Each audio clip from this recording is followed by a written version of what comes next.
नमस्कार स्टूडेंट्स, हिंदी की क्लास में आप सभी का स्वागत है। महावीर प्रसाद द्विवेदी जी का निबंध स्त्री शिक्षा के विरोधी कुतर्कों का खंडन पूर्व के वीडियो में अपन ने पढ़ा था, जिसमें द्विवेदी जी का परिचय और पाठ का परिचय और पाठ को अपन ने शुरू कर दिया था।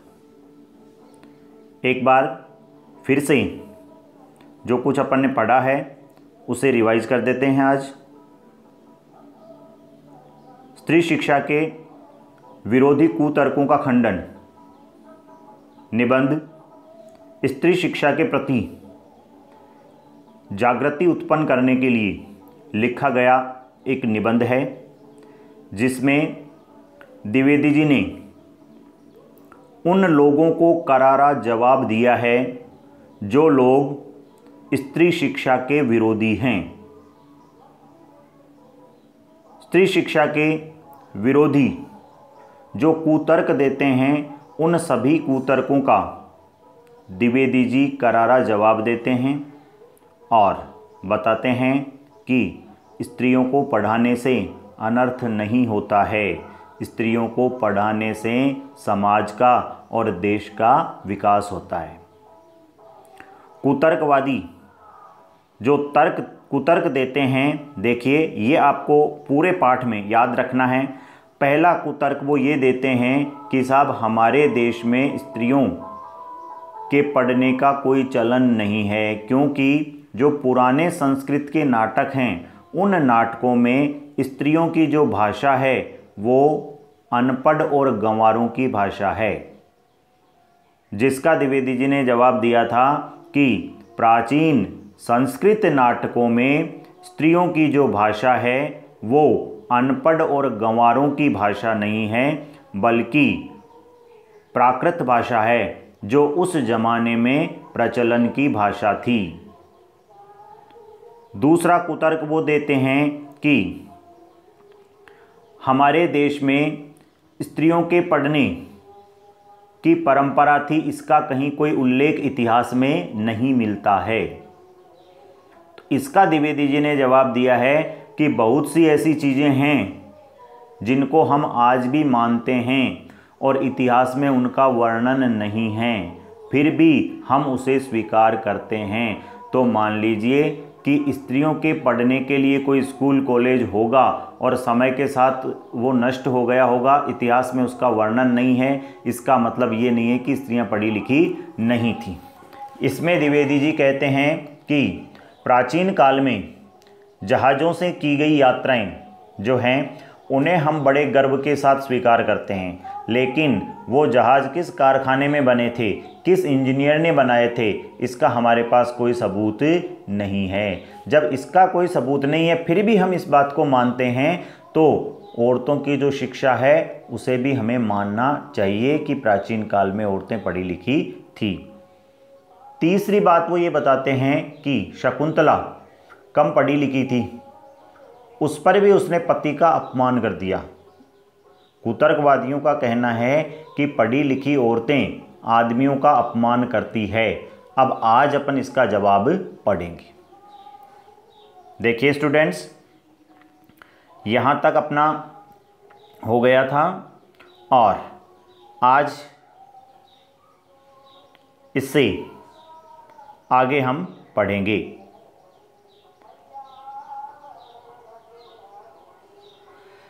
स्त्रियों का किया हुआ अनर्थ यदि पढ़ाने का परिणाम है, तो पुरुषों का किया हुआ अनर्थ भी उनकी विद्या और शिक्षा का ही परिणाम समझना चाहिए।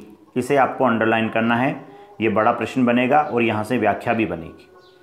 तो कुतर्कवादी कहते हैं कि स्त्रियों को पढ़ाने से अनर्थ होते हैं, तो द्विवेदी जी कहते हैं कि यदि स्त्रियों को पढ़ाने से अनर्थ होते हैं तो जो पुरुष अनर्थ करते हैं वो भी उनकी शिक्षा का परिणाम होना चाहिए। फिर आदमी पुरुष पढ़ लिख कर बम के गोले फेंकता है, लोगों की हत्याएं करता है, डाके डालता है, चोरियां करता है, रिश्वत लेता है, ये सब यदि पढ़ने लिखने का परिणाम हो तो सारे कॉलेज और स्कूल और पाठशालाओं को बंद हो जाना चाहिए।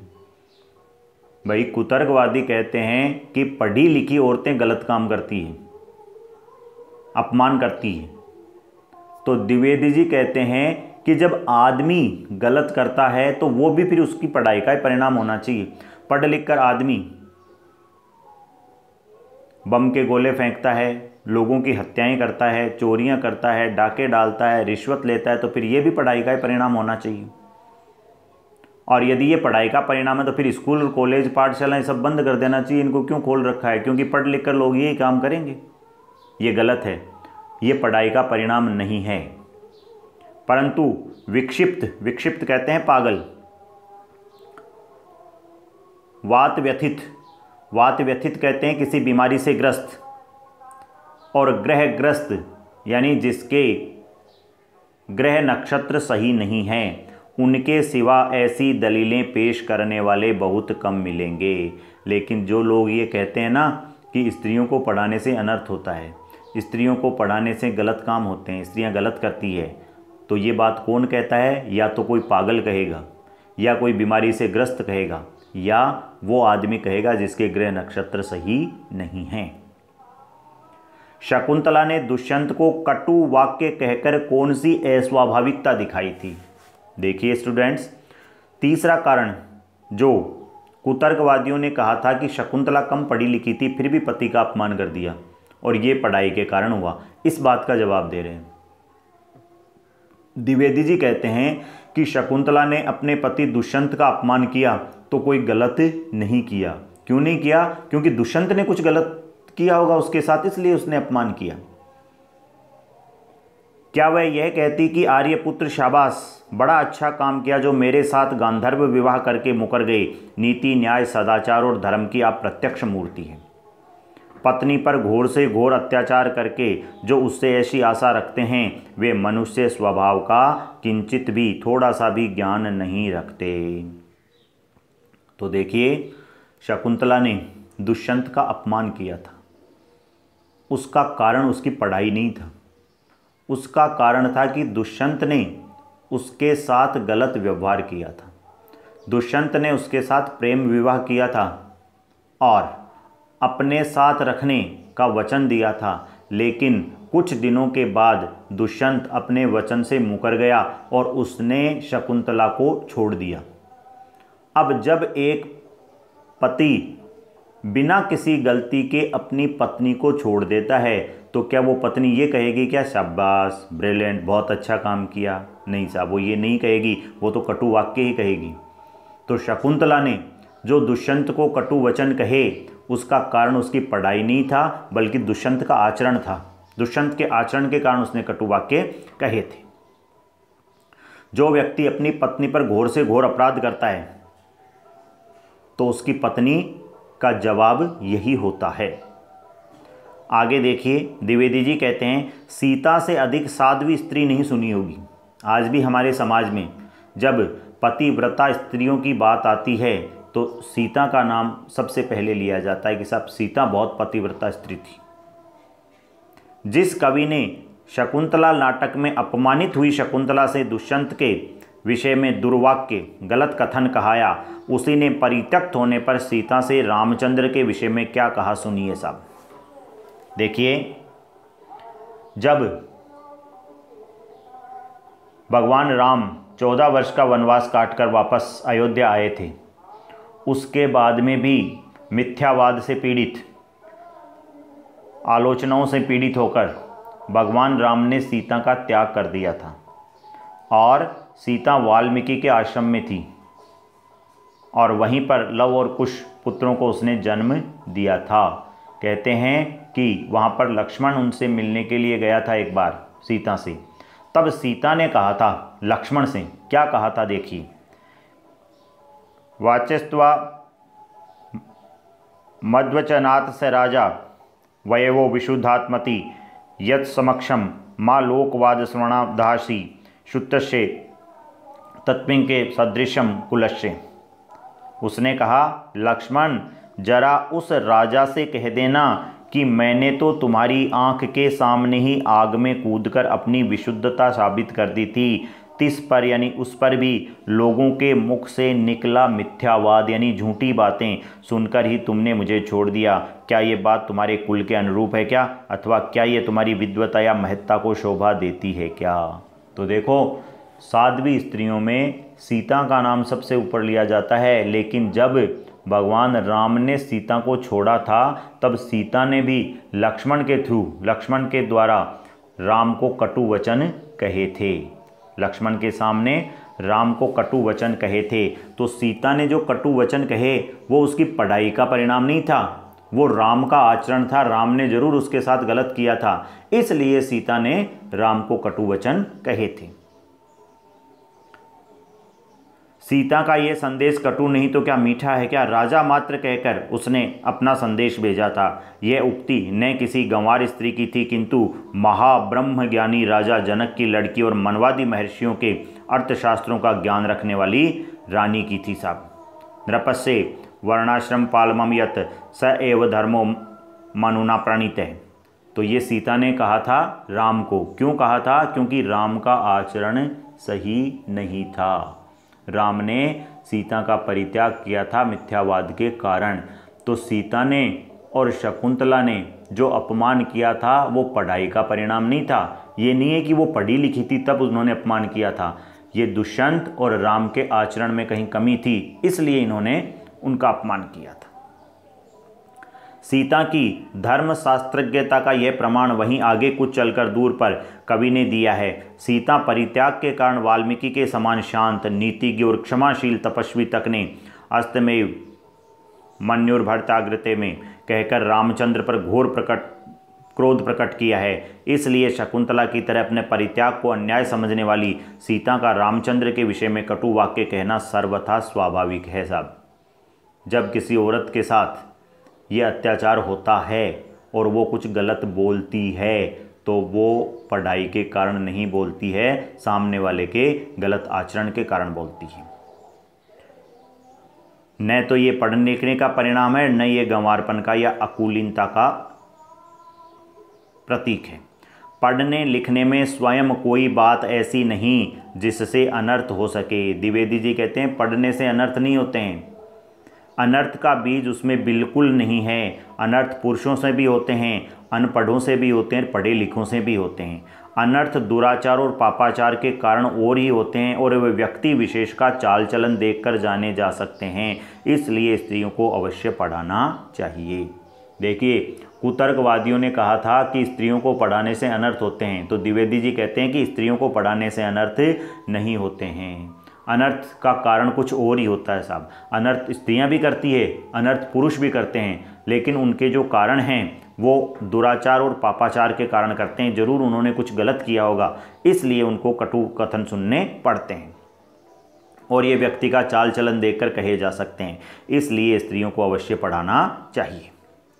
जो लोग यह कहते हैं कि पुराने ज़माने में यहाँ स्त्रियाँ पढ़ी लिखी नहीं थी अथवा उन्हें पढ़ने की मुमानियत नहीं थी, आज़ादी नहीं थी, वे या तो इतिहास से अभिज्ञता नहीं रखते या जानबूझकर लोगों को धोखा देते हैं। समाज की दृष्टि में ऐसे लोग दंडनीय है। इस लाइन को अंडरलाइन करना, क्योंकि स्त्रियों को निरक्षर रखने का उपदेश देना समाज का अपकार, बुराई और अपराध करना है, समाज की उन्नति में बाधा डालना है। तो देखिए, द्विवेदी जी कहते हैं कि जो लोग ये कहते हैं कि पुराने ज़माने में स्त्रियां पढ़ी लिखी नहीं थी, वो लोग इतिहास से जानकारी नहीं है रखते हैं। क्योंकि इतिहास की जानकारी तो ये है, देखिए आपने पूरे पाठ में देखा होगा, मंडन मिश्र की पत्नी शीला, विज्जा, गार्गी, ये सब की सब विदुषी स्त्रियां हैं, ये इतिहास में वर्णित है। तो जो लोग ये कहते हैं ना कि हमारे देश में पुराने ज़माने में स्त्रियां नहीं पढ़ी थी, तो द्विवेदी जी कहते हैं उनको इतिहास की जानकारी नहीं है, या वो लोग जानबूझकर समाज को धोखा दे रहे हैं और समाज की दृष्टि में ऐसे लोग दंडनीय हैं। देखना, एक प्रश्न आता है कि स्त्री शिक्षा के विरोध, हाँ तो देखिए यहाँ से एक प्रश्न बनता है छोटा कि स्त्री शिक्षा के कुतर्कों का खंडन निबंध के आधार पर बताइए कि समाज की दृष्टि में कैसे लोग दंडनीय हैं? तो इसका उत्तर, स्त्री शिक्षा के विरोधी कुतर्कों का खंडन निबंध में द्विवेदी जी ने कहा है कि जो लोग समाज में औरतों को अनपढ़ रखना चाहते हैं, उन्हें पढ़ाना नहीं चाहते हैं, वो लोग समाज की नज़रों में दंडनीय हैं, क्योंकि स्त्रियों को निरक्षर रखने का उपदेश देना समाज का अपकार और अपराध करना है। और जो लोग ये कहते हैं कि औरतों को मत पढ़ाओ, वो समाज का भला नहीं कर रहे हैं, बुरा कर रहे हैं, और वो एक अपराध कर रहे हैं औरतों को नहीं पढ़ाकर। क्यों? क्योंकि औरतें समाज की आधी आबादी है, और जिस समाज में आधी आबादी निरक्षर होगी, पढ़ी लिखी नहीं होगी, वह समाज कभी भी उन्नति नहीं कर सकता है। समाज की उन्नति में बाधा डालने का काम है ये कि औरतों को नहीं पढ़ाना चाहिए। लास्ट का पैराग्राफ देखिए, ये भी व्याख्या की दृष्टि से महत्वपूर्ण है। शिक्षा बहुत व्यापक शब्द है। शिक्षा बहुत बड़ा एक ब्रॉड शब्द है ये। उसमें सीखने योग्य अनेक विषयों का समावेश है साहब, उसके अंदर इंक्लूड है बहुत सारे विषय। पढ़ना लिखना भी उसी के अंतर्गत आता है। सीखने में बहुत सी चीज़ें हैं और उनमें एक पार्ट है पढ़ाई। इस देश की वर्तमान शिक्षा प्रणाली अच्छी नहीं है। आज के लगभग 100 साल पहले ये निबंध लिखा गया था। उस समय द्विवेदी जी ने कहा कि उस टाइम का जो एजुकेशन सिस्टम था वो सही नहीं था। इस कारण यदि कोई स्त्रियों को पढ़ाना अनर्थकारी समझे तो उसे उस प्रणाली का संशोधन करना या कराना चाहिए। तो द्विवेदी जी कहते हैं कि लोगों को जो एजुकेशन पॉलिसीज़ हैं, जो शिक्षा की नीतियां हैं, शिक्षा का जो ढांचा है, उसे बदलना चाहिए या उसमें कुछ परिवर्तन, उसमें कुछ संशोधन, करेक्शन करना चाहिए, और उसमें ये व्यवस्था करनी चाहिए कि सब स्त्रियों को भी पढ़ाना चाहिए। खुद पढ़ने लिखने को दोष नहीं देना चाहिए। लड़कों की शिक्षा प्रणाली कौन सी अच्छी है साहब? वो भी अच्छी नहीं है, क्योंकि उस समय का एजुकेशन सिस्टम भी सही नहीं था। प्रणाली बुरी होने के कारण क्या किसी ने यह राय दी है कि सारे स्कूल कॉलेजों को बंद कर दो? आप खुशी से लड़कियों और स्त्रियों की शिक्षा प्रणाली में संशोधन करो। उन्हें क्या पढ़ाना है, कितना पढ़ाना है, किस तरह पढ़ाना है और कहाँ पर पढ़ाना है, घर में या स्कूल में, इन सब बातों पर बहस करो, खुलकर सामने आओ और औरतों के बारे में सोचो कि उन्हें किस तरह शिक्षा देनी है, कितनी शिक्षा देनी है, कहाँ शिक्षा देनी है। बातों पर बहस कीजिए, विचार कीजिए, जी में आए मन में आए वो करो, लेकिन भगवान के लिए ऐसा मत कहो कि पढ़ने लिखने में दोष है। पढ़ने लिखने में दोष नहीं है, दोष होता है व्यक्ति के आचरण में, और वो पढ़े लिखे व्यक्ति भी गलत काम करते हैं, अनपढ़ भी गलत काम करते हैं, औरतें भी गलत काम करती है और पुरुष भी गलत काम करते हैं। तो गलत काम करने का कारण पढ़ाई नहीं है, गलत काम करने का कारण आचरण है। वह अनर्थकर है, वह अभिमान का उत्पादक है, ऐसा मत कहो। कभी भी शिक्षा अभिमान पैदा नहीं करती है, अनर्थ नहीं करती है, घर के सुख का नाश नहीं करती है। ऐसा कहना 16 आने मिथ्या है। और जो लोग ये कहते हैं कि औरतों को पढ़ाने से घर का सुख चला जाता है, अनर्थ हो जाता है, औरतें घमंडी हो जाती है, ऐसा कहना 16 आने मिथ्या है, यानी 100% झूठ है ये बात। इसमें कोई सच्चाई नहीं है, क्योंकि शिक्षा से अनर्थ नहीं होता है। शिक्षा के बारे में तो स्वामी विवेकानंद जी ने कहा है कि शिक्षा व्यक्ति को पशु से भिन्न करती है। जानवर में हम में यही अंतर है कि उनके पास शिक्षा नहीं है, हमारे पास शिक्षा है। तो शिक्षा से कुछ भी गलत नहीं होता है। अब इसके प्रश्न उत्तर देखिए, कुछ प्रश्न आज देख लेते हैं। महावीर प्रसाद द्विवेदी जी ने किस पत्रिका का संपादन किया था? सरस्वती पत्रिका का। शकुंतला ने किस भाषा में श्लोक कहा था? प्राकृत।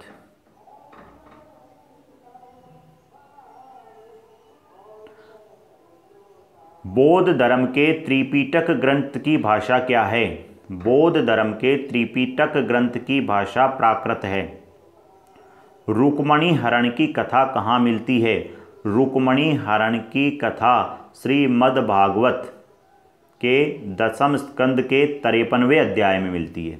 लास्ट में वहाँ पर एक लाइन आई थी ना, वो लिखना है। पाठ में आए प्राचीन कालीन विदुषी महिलाओं के नाम बताओ साहब। स्त्री शिक्षा के विरोधी कुतर्कों का खंडन निबंध में प्राचीन कालीन निम्नलिखित विदुषी महिलाओं के नाम आए हैं डैश। नीचे आपको लिखना है मंडन मिश्र की पत्नी